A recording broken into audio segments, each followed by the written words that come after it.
मित्रांनो, छत्रपती शिवाजी महाराजांनी आदिलशाहीमध्ये असणारा तोरणा नावाचा किल्ला जिंकून स्वराज्याचा राज्य विस्तार करायला सुरुवात केली। आणि मित्रांनो, पुढच्या काळामध्ये महाराजांनी महाराष्ट्र असेल, कर्नाटक, तामिळनाडू, आंध्र प्रदेश या राज्यांपर्यंत स्वराज्याचा विस्तार केला।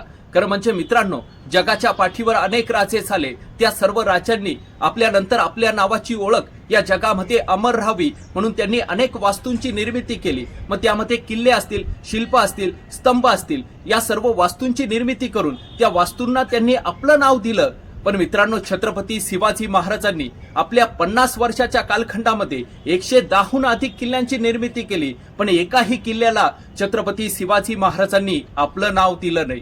पण तरी देखील मित्रांनो, आज 400 वर्षानंतर सुद्धा महाराष्ट्रातील प्रत्येक व्यक्तीच्या मनावर छत्रपती शिवाजी महाराज राज्य करतायत। कारण मित्रांनो, महाराजांचं जगणं या समाजासाठी होतं, महाराजांचं जगणं या मातीसाठी होतं, आणि म्हणूनच महाराष्ट्रातील प्रत्येक व्यक्तीच्या मनावर आज छत्रपती शिवाजी महाराज राज्य करतायत।